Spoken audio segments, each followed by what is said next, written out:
Abra sua Bíblia em Efésios capítulo 1.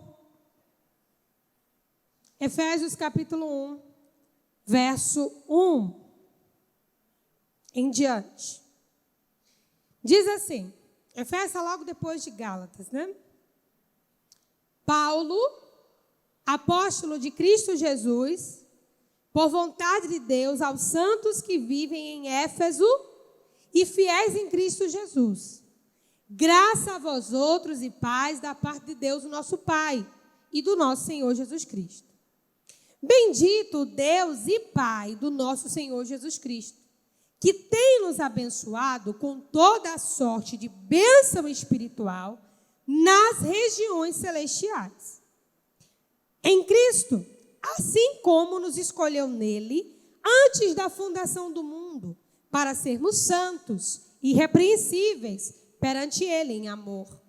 Nos predestinou para ele, para a adoção de filhos, por meio de Jesus Cristo, segundo o beneplácito da sua vontade, para o louvor da glória da sua graça, que ele nos concedeu gratuitamente no amado, no qual temos a redenção pelo seu sangue, a remissão dos pecados, segundo a riqueza da sua graça, que Deus derramou abundantemente sobre nós, em toda a sabedoria e prudência, desvendando-nos o mistério da sua vontade, segundo o beneplácito que propuseram em Cristo, de fazer convergir nele, na dispensação da plenitude dos tempos, todas as coisas, tanto do céu quanto da terra.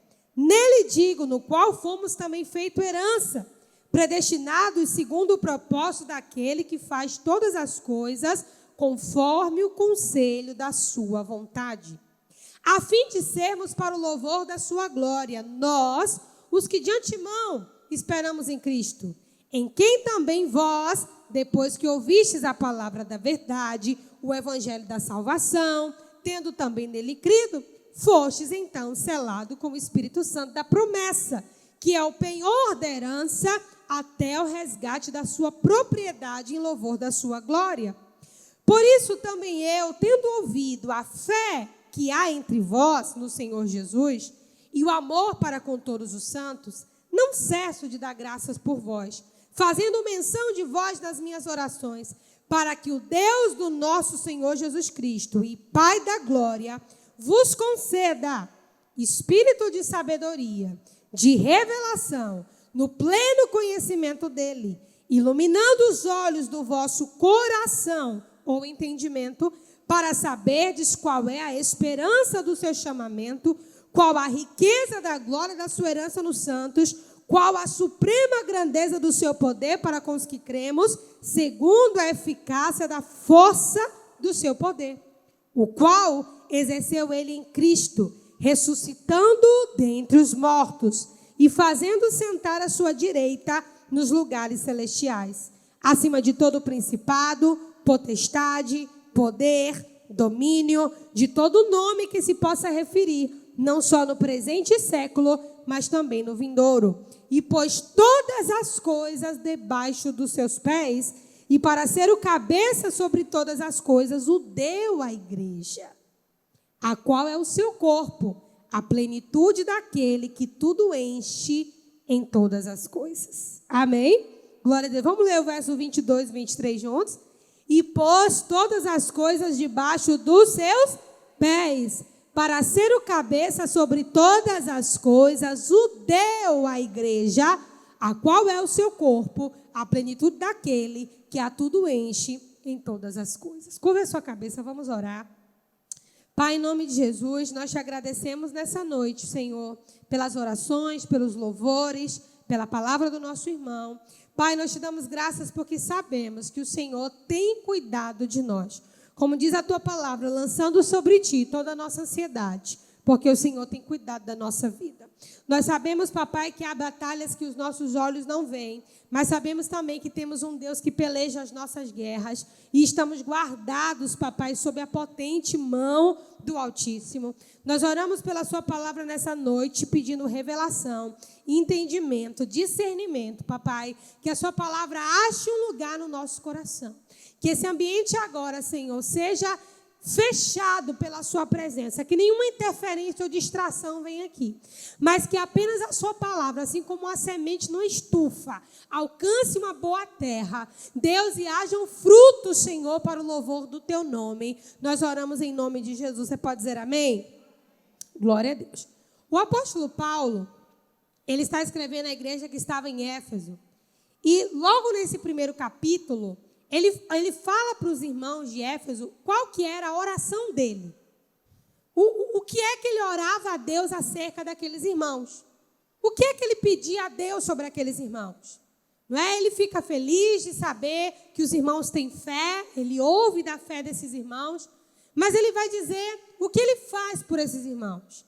E ele diz, olha, eu não cesso de dar graças a Deus por vocês. Ou seja, eu agradeço ao Senhor pela vida de vocês, né? Mas eu também peço uma coisa a Deus por vocês, que o Senhor abra os olhos do vosso coração, ou do vosso entendimento. O que o Senhor abra esses olhos para que vocês possam conhecer.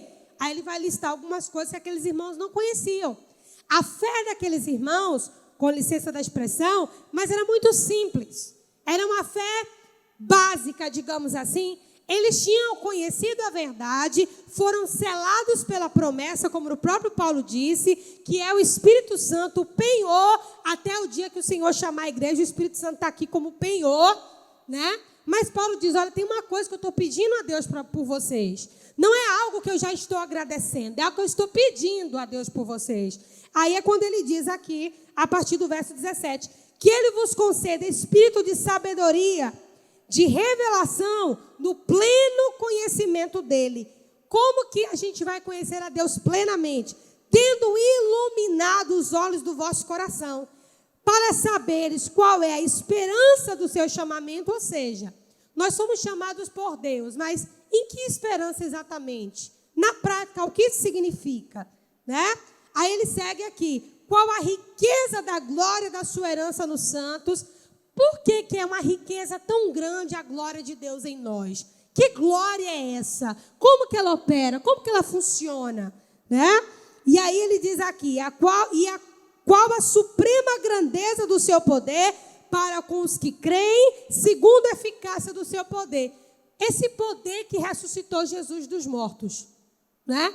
Então Paulo queria que aquela igreja tivesse os olhos do entendimento abertos para conhecerem a Cristo plenamente, para que eles conhecessem o poder de Deus, que foi esse poder que levantou Jesus dos mortos, e para que aquela igreja entendesse a riqueza que é ter a glória de Deus em nós como herança. Mas por que Paulo está dando uma instrução tão específica à igreja em Éfeso? Porque Éfeso tinha como padroeira Diana. Se vocês voltarem lá em Atos dos Apóstolos, vocês vão ver que quando Paulo foi lá pregar, houve uma confusão no meio do povo, que foi levantada contra ele, dizendo que Paulo estava pregando contra a Diana dos Efésios. E por conta disso, Paulo quase perdeu a cabeça. A Diana era a padroeira daquela cidade. Era uma cidade regada de idolatria. Esses irmãos eram novos na fé, mas eu preciso que você me acompanhe sem piscar, para você não perder. Eles haviam nascido de novo. Mas abra comigo aí no Salmo 115, a partir do verso 3. Salmo 115, verso 3. Está escrito assim: no céu está o nosso Deus, e tudo faz como lhe agrada. Prata e ouro são os ídolos deles, obras das mãos de homens. Tem boca, mas não falam. Tem olhos, mas não veem. Tem ouvidos, mas não ouvem. Tem nariz, mas não cheiram. Suas mãos não apalpam, seus pés não andam, e som nenhum sai da sua garganta. Tornem-se semelhantes a eles os que os fazem, ou seja, os que criam os ídolos, e todos os que neles confiam. Né? Então, o que o Salmo está nos revelando aqui? Que as pessoas que caminham muito tempo debaixo de um esquema de idolatria, a tendência é perder completamente a percepção espiritual e ser ministrado de modo assim absoluto por um esquema de engano. Quando nós nascemos de novo, os olhos do nosso entendimento, irmãos, precisam ser abertos. É possível que eu e você já tenhamos nascido de novo. A nossa fé seja genuína, verdadeira, de verdade. Passamos das trevas para a luz. O nosso nome está escrito no livro da vida. O Espírito Santo, Deus, habita em nós. Mas os nossos olhos do interior ainda estão fechados. Exatamente como Paulo estava orando para essa igreja. Vocês precisam conhecer algo sobre Jesus que vocês ainda não conhecem, porque os olhos do entendimento de vocês, apesar de vocês serem salvos, mas esses olhos do entendimento estão fechados. Vocês precisam de uma iluminação do entendimento para que vocês conheçam além do que vocês têm conhecido até aqui. Vocês estão comigo? Então esses irmãos precisavam de quê? Diga comigo, de olhos espirituais abertos. Amém? Olhos espirituais abertos. Era essa a oração de Paulo. Porque Paulo não estava mais em Éfeso, mas aquela igreja estava em Éfeso. Sobre toda aquela influência, a igreja ainda estava ali. Paulo não estava mais, mas aquela igreja estava. Então Paulo estava ensinando de alguma forma como aqueles irmãos deveriam inclusive batalhar. Efésios é um livro de batalha espiritual. É por isso que lá até o capítulo 6, você vai ver Paulo dando muitas estratégias de batalha espiritual, de guerra espiritual. Aqui ele está começando. E nesse começo, ele já está propondo abrir os olhos. Você está comigo? Abrir os olhos. E nós vamos caminhar capítulo por capítulo nessa carta aos Efésios. Foi uma direção do Senhor para nós, né? Então vamos lá. Colocada aqui essa introdução para vocês, uma parte que eu queria chamar a sua atenção, vá comigo aí no versículo 3, quando Paulo celebra, dizendo: bendito o Deus e Pai do nosso Senhor Jesus Cristo, que tem nos abençoado com o quê? Toda a sorte de bênção espiritual nas regiões celestiais. Efésios 1:3. Diga comigo assim: bênção espiritual nas regiões celestiais. Diga de novo: bênção espiritual nas regiões celestiais. Paulo está falando que o nosso Deus e Pai, que é bendito, Ele já nos abençoou, preste bem atenção, com toda sorte de bênção espiritual. Mas essas bênçãos estão em um lugar. Você está comigo? Nas regiões celestiais. Quando eu estava meditando nesse texto, eu fui para o conceito de bênção. O conceito de bênção na Bíblia, se eu te perguntar, o que é uma bênção espiritual? Pode dizer, pastor, um consolo de Deus, um favor de Deus, uma porta milagrosa que Deus abriu, um milagre de cura que Deus fez. Tudo isso é bênção.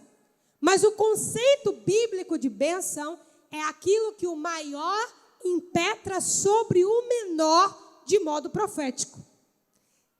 Traduzindo, é aquilo que um pai libera sobre um filho. Amém? E as palavras daquele pai, que tem autoridade no mundo espiritual sobre aquele filho, aquela palavra de bênção alcança aquela geração. Então, o conceito de bênção tem a ver com um bem que é transmitido do maior para o menor. Para isso, eu queria que vocês me acompanhassem aí, Gênesis 49, nós vamos ler rapidamente a bênção de Jacó sobre os seus filhos. Eu não vou ler toda a bênção de Jacó, você pode ler em casa, mas só para não ficar aqui nas minhas palavras, Gênesis 49, aqui Jacó está perto de morrer já, no verso 1. Depois chamou Jacó os seus filhos e disse: ouvi a Israel, vosso pai. Agora ele vai abençoar Rúben. Rúben, tu és meu primogênito, minha força e as primícias do meu vigor, o mais excelente em altivez e o mais excelente em poder. Impetuoso como a água, não serás o mais excelente, porque subistes ao leito do teu pai e profanaste, subiste à minha cama. Ou seja, Jacó, ele reconhece que Rúben é o seu primogênito, deveria haver uma bênção especial sobre Rúben, mas como Rúben desonrou o leito do seu pai, está falando de aliança sexual aqui, então ele já não seria o mais excelente. Isso aqui é porque eu estou lhe ensinando o conceito de bênção, ok? Conceito de bênção. Vamos para o verso 5. Né? Simeão e Levi são irmãos. As suas espadas são instrumentos de violência. Por que Jacó está falando isso aqui? Porque o que eles fizeram para vingar a irmã, para vingar Diná. Vocês lembram disso? Né? Diná até queria casar com um rapaz, né? Ninguém sabe se de fato ela foi violada ou se aquilo foi consensual. A Bíblia não diz. O fato é que eles propuseram uma aliança com aquele povo e o menino, na vontade de casar com Diná, aceita a aliança, aceita se circuncidar e todos os homens do seu exército também. E a Bíblia diz que no terceiro dia, no auge da dor da circuncisão, Simeão e Levi pegam as espadas e matam todo mundo na espada. E terminam dizendo, deitaria ele com a minha irmã como se fosse uma prostituta? Então, é por isso que está vindo a fala agora de Jacó. Simeão e Levi são irmãos. As suas espadas são instrumentos de violência. No seu conselho não entre a minha alma. Né? Com o seu agrupamento, minha glória não se ajunte. Porque no seu furor mataram homens e na sua vontade perversa já retaram touros. Maldito seja o seu furor, pois era forte, e a sua ira, pois era dura. Dividi-los-ei em Jacó e os espalharei em Israel. Simeão e Levi são tribos que se separaram. Judá, teus irmãos te louvarão. A tua mão estará sobre a cerviz. E preste atenção na bênção de Judá, porque é a bênção que está sobre o Messias. Judá, teus irmãos te louvarão. A tua mão estará sobre a cerviz, né? Cerviz é isso aqui, tá? Subjugando, né? Dos teus inimigos, os filhos de teu pai se inclinarão a ti. Judá é leãozinho, é de onde vem o leão da tribo de Judá. É leãozinho da presa, subiste, filho meu. Encurva-se e deita como leão e como leoa. Quem o despertará? O cetro não se arredará de Judá, nem o bastão de entre os seus pés, até que venha Siló, e eles obedecerão aos povos. Ele amarrará o seu jumentinho à vide, e o filho da sua jumenta à videira mais excelente. Lavará as suas vestes de vinho, e a sua capa com sangue de uvas. Aí vem só bênção aqui. Né? Não sei se vocês lembram, mas Judá, quando José ele quis segurar Benjamim, Judá se ofereceu para ficar no lugar.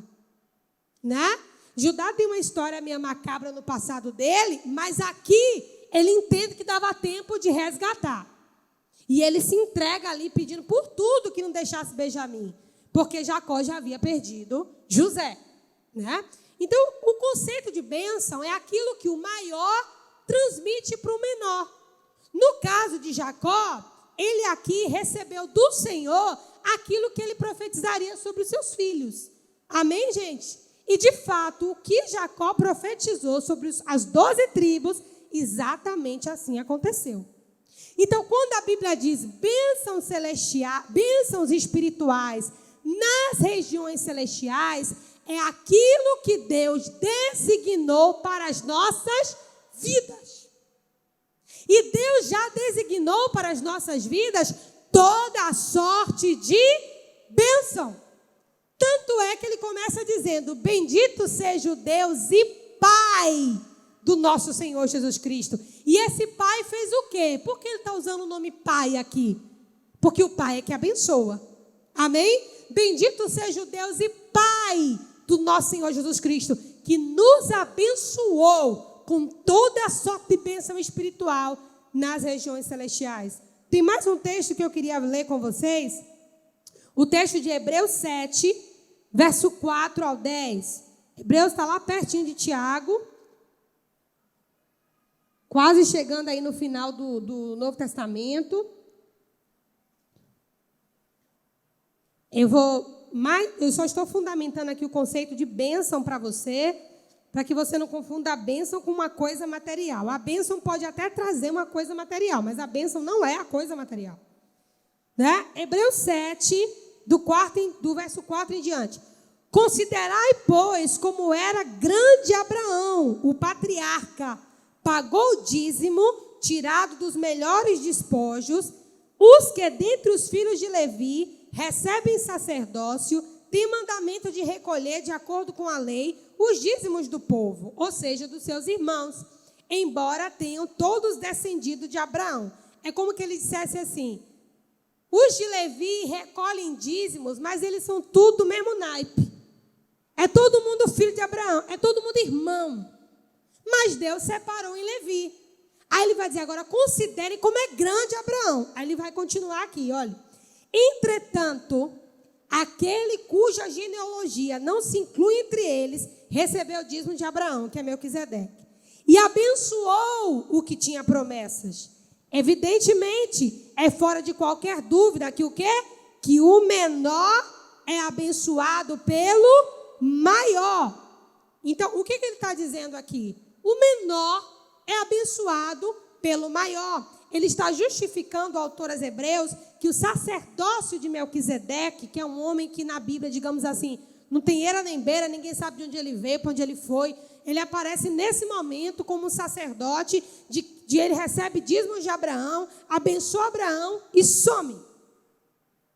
E o autor aos Hebreus diz que Jesus é sacerdote segundo a ordem desse Melquisedeque. Porque se fosse pela lei, nem sacerdote Jesus seria, porque Jesus é da tribo de Judá e o sacerdócio vem da tribo de Levi. Então ele está explicando, olha, o maior que Abraão era Melquisedeque. Vocês estão entendendo o que eu estou falando? Porque é o maior que abençoa o menor. Então, voltando agora para Efésios, quando Paulo diz, bendito seja o Deus e Pai de nosso Senhor Jesus Cristo, ele está que nos abençoou com toda sorte de bênçãos. Ele está dizendo, nós temos um Pai que nos deu uma bênção espiritual. E essa bênção está nas regiões celestiais. E aí, a carta aos Efésios vai fazer todo sentido, porque na carta aos Efésios, basicamente, é um passo a passo de como trazer essas bênçãos das regiões celestiais para a vida prática. Aí ela vai falar sobre os relacionamentos de patrão, de servo, de casal. Ele vai dar instrução sobre o convívio na igreja. Coisas que para nós não são batalha, mas para Paulo era. Você está comigo? Então, o conceito de bênção é aquilo que é transmitido do maior para o menor. Ok? Então, bênçãos estão pairando sobre nós e sobre o nosso destino. Põe a mão da pessoa do seu lado, eu vou colocar aqui na de Emerson, né? Diga assim, bênçãos estão pairando sobre você e sobre o seu destino. Você não está aqui, irmão, à toa, deriva no oceano, não. Há bênçãos espirituais nas regiões celestiais, pairando sobre a sua vida e sobre o seu futuro. Amém? Porque o nosso Pai Celestial foi quem liberou essas bênçãos. Se Abraão era grande, Deus é maior. Se Melquisedeque era grande, irmão, Deus é maior que Melquisedeque. E foi esse Deus que abençoou Melquisedeque, que abençoou Abraão. Ele mesmo nos abençoou com toda a sorte de bênçãos nas regiões celestiais. Amém? Agora, Paulo usa um outro termo, que é o conceito de herança, né? Quando ele pede para Deus abrir aí os nossos olhos espirituais, ele fala que nós devemos, ele gostaria que nós conhecêssemos a riqueza da herança da glória nos santos, né? E agora que vocês já entendem o conceito de bênção e que essas bênçãos estão pairando nas regiões celestiais, antes de eu avançar, deixa eu só colocar um parêntese aqui. Tem uma outra coisa também que está nas regiões celestiais, que o próprio Paulo também falou, né? Paulo diz o quê? Que nós não temos que lutar contra a carne e o sangue, mas contra quem? Principados e potestades que estão onde? Nas regiões celestiais. Então, nessas tais regiões celestiais, além de estar as bênçãos de Deus para nós, estão também principados e potestades com os quais nós guerreamos. E nós vamos aprender como isso funciona até o final dessa série. Mas voltando para o contexto de herança, né, que eu queria falar com vocês, eu queria que vocês lembrassem agora da parábola do filho pródigo. Aquele homem tinha 2 filhos, os 2 herdeiros, amém? Os 2 herdeiros. Vocês sabem que o primeiro, ele pegou as bênçãos, ele fez o quê? Desperdiçou. Lançou fora. Mas tem um outro que também ficou na casa do pai. E ele fala o quê para o pai quando o outro filho volta? Pai, estou servindo o Senhor há tantos anos e nunca me deste um cabrito para eu celebrar com os meus amigos. Mas olha a resposta do pai. Meu filho, todas as minhas coisas são tuas. Jesus também falou isso lá em João. Todas as minhas coisas são tuas e as coisas do Pai são minhas. Um conceito de herança. Agora, irmãos, quando nós entendemos que temos essas tais bênçãos por herança, isso não deve fazer de nós snobs e nem aquela falsa teologia que promove os crentes a Super Power Rangers Gospel. Não é isso, amém, irmãos? Porque o menino que fez isso acabou com a vida dele, acabou com a herança dele, e se não volta para o pai, morria em terras distantes. Não é isso. O que você precisa entender é que você não está nessa terra à toa, você está aqui carregando uma herança. Amém?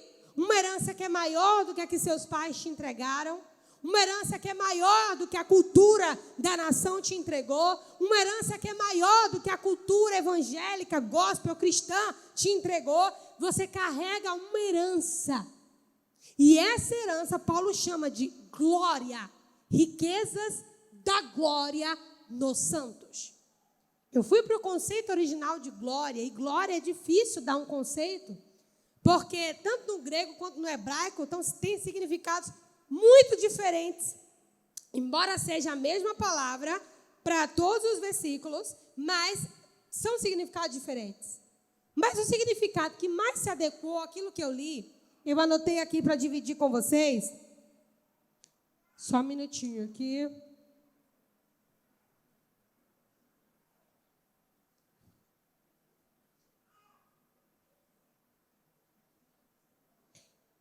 Essa glória significa, em outras palavras, o ponto de vista da mais gloriosa exaltação. O ponto de vista da mais gloriosa exaltação. Então, quando a Bíblia diz que nós herdamos uma glória, é que do ponto de vista de Deus, essa é a mais alta exaltação. É aquilo que nós, não haveria nada maior do que isso que Deus pudesse nos dar. Você entendeu o que eu estou falando? O que Deus nos deu não há nada maior que Ele ainda precisa nos dar. Deus já nos deu o seu máximo. Não que Ele não tenha poder mais criativo, mas Ele já nos deu a sua glória. Amém? E Paulo diz, isso é uma riqueza. Porque Deus está compartilhando o que comigo e com você? Deus está compartilhando sabedoria. Deus está compartilhando revelação. Tudo que Paulo orou aqui. E Deus está compartilhando poder. Diga comigo, sabedoria, revelação e poder. Diga de novo, sabedoria, revelação e poder. Deus está compartilhando num ambiente que é chamado de glória, que Ele colocou dentro de nós e que nós herdamos sabedoria, revelação e poder. E por isso que Paulo está dizendo, olha, os olhos do entendimento de vocês precisam se abrir. Porque vocês carregam algo do qual vocês não têm discernimento ainda. Vocês estão acompanhando, queridos? Aquele menino, quando ele recebe aquela herança antecipada e ele desperdiça, representa muitos de nós. Muitos de nós. Nós recebemos essa herança que Deus nos deu, mas nós desperdiçamos. São bênçãos espirituais nas regiões celestiais que nós desperdiçamos. E temos o outro lado que é ruim do mesmo jeito. O lado passivo, que está na casa de Deus, na presença de Deus, que é herdeiro de Deus, mas vive como se não tivesse nada. Está comigo? Nem um canto, irmão, nem no outro. Qual é o modelo de herança que nós temos que viver, Marta? O modelo que Jesus viveu. E qual foi o modelo que Jesus viveu? Jesus viveu dizendo, olha, as coisas do Pai são minhas e as minhas coisas são tuas. O filho não faz nada que não viu o Pai fazer. Eu não estou aqui para cumprir a minha vontade, mas para cumprir a vontade daquele que me enviou. Ou seja, é uma vida condensada numa palavrinha chamada propósito. Agora põe de novo o nome do seu irmão e diga assim, se não houver propósito, a herança é desperdiçada. Diga, sabedoria vai para o lixo, unção vai para o lixo, chamado vai para o lixo, poder de Deus vai para o lixo, revelação vai para o lixo. Tudo se perde quando não há um propósito. Se perde. É uma herança desperdiçada. Agora diga para a pessoa do seu lado assim: você, em nome de Jesus, não vai desperdiçar essa herança. Quando um dia mal bater na sua porta, quando a tentação correr atrás de você, quando a notícia ruim chegar, porque a herança que Ele te deu guarda sabedoria, revelação e poder. Um dos três você saca e guerreia. Tem guerras que você vence na sabedoria. Tem guerras que você só vence na revelação. Deus tem que te mostrar o que está por trás da cortina. E tem guerras que tu só vence no poder de Deus. No natural não vai, não. Quem está entendendo, diga amém. Por isso que Paulo está falando com essa igreja. Vocês precisam dos olhos espirituais de vocês abertos. Porque na real, vocês já têm tudo aquilo que vocês precisam. Amém. Mas enquanto esse propósito não for claro, a herança é desperdiçada. Diga, do povo lá longe, da minha não. Amém? Do povo lá longe. Amém? Uma coisa aqui importante que eu anotei que eu não queria perder é que quando Paulo pede espírito de sabedoria e de revelação, é porque toda a realidade de Deus, ela não pode ser percebida com o intelecto. O intelecto é importante para nos convencer. Por exemplo, o apóstolo Pedro disse o seguinte: vocês precisam ter na ponta da língua a razão para responder a qualquer um que perguntar qual é a razão da fé de vocês. Vocês têm que saber dizer por que você é crente. Por que você crê em Deus e em Jesus? Ah, porque minha mãe me ensinou. Não, porque eu cresci na igreja. Pedro está dizendo, você tem que ter a razão, o motivo.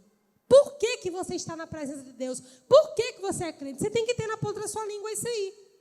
Então, o intelecto é importante. Nós temos as razões que fundamentem a nossa fé.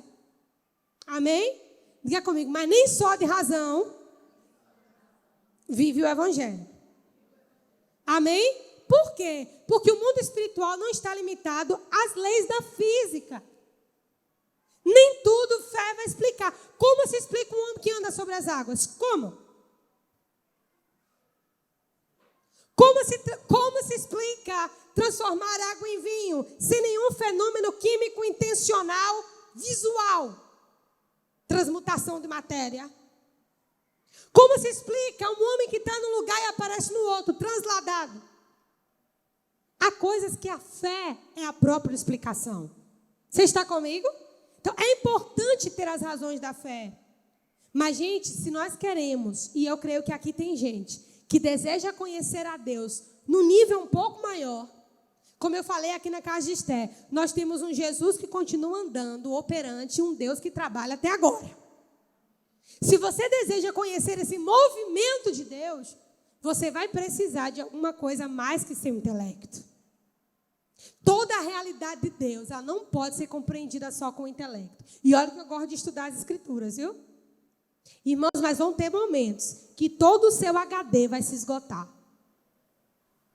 Mas você vai ser movido por uma convicção inexplicável no seu coração. Quem já passou por isso? Aqui na mente zerou as chances, zerou as expectativas, zerou. Mas lá dentro, alguma coisa te diz assim, não acabou não. O que é isso aqui? Intelecto e testificação no Espírito. É o Espírito te falando uma coisa quando o seu estoque de soluções naturais encerrou. Então, toda a plenitude de Deus não é percebida pelo intelecto. É por isso que você precisa de olhos espirituais abertos. Para que a gente conheça a Deus, como Ele se movimenta, como Ele age. Pastor, e como é que Deus age?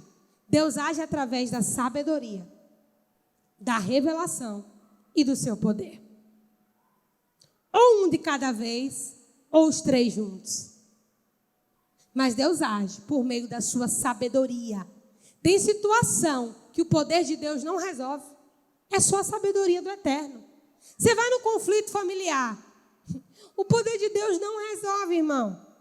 Ali é sabedoria para ouvir a alma de um, a alma do outro, levar ao Espírito Santo a oração ali para conciliar o coração de um, conciliar o coração do outro. Aqui é sabedoria de Deus. Relacionamentos, pessoas, gente. Você está comigo? Sabedoria do Eterno para isso. Um outro exemplo.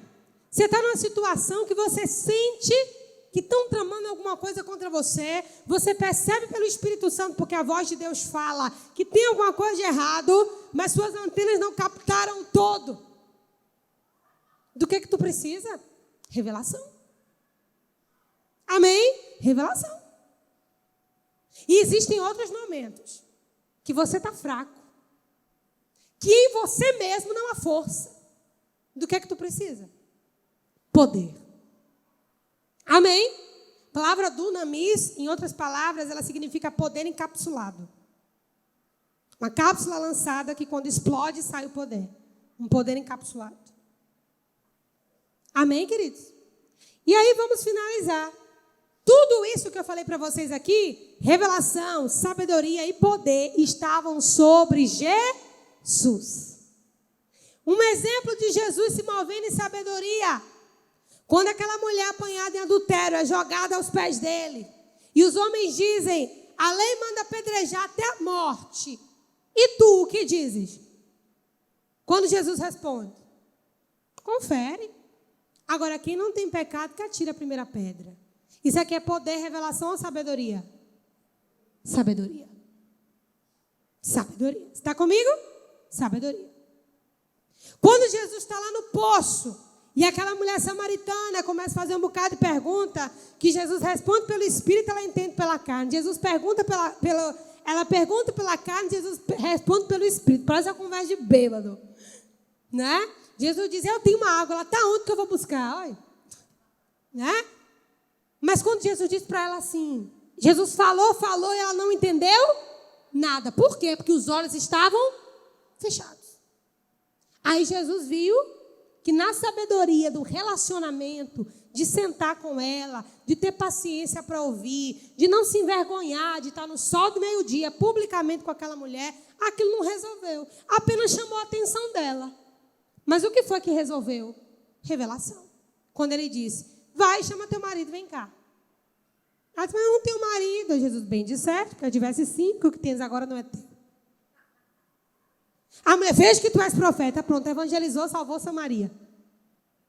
Revelação. Agora, quando Lázaro está morto, 3 dias lá, e Jesus chega e diz assim, Lázaro, sai para fora. Não sei como é que se sai para dentro, mas na Bíblia está escrito assim. Sai para fora. E Lázaro sai, irmão. Isso aqui é o quê? Sabedoria, revelação ou poder? Poder. Por isso que nós precisamos aprender a lidar com as riquezas da glória que estão dentro de nós. Nem tudo é no poder, tem coisa que é na sabedoria. Nem tudo é na revelação, tem coisa que é no poder. Você está comigo? E é por isso que nós dependemos de Deus, para saber como agir em cada uma das circunstâncias. E o melhor de tudo, Paulo disse, o Espírito Santo, que é o penhor dos santos, está com vocês até o dia que o Pai vier nos chamar. E Ele está aqui com a gente para nos ensinar. Amém, queridos? Então, finalizando esse primeiro capítulo, Paulo disse assim, olha, Deus deu à igreja Jesus como cabeça e nos fez o seu corpo. Amém? Nós somos corpo, somos membros dele. Jesus é o cabeça, mas aquilo que está sobre o cabeça está sobre o corpo. Então, aquilo que Jesus fez e operou enquanto esteve aqui, Deus quer que nós façamos e operemos também. Amém, amados? É aí onde se cumpre aquela palavra de vocês farão obras maiores.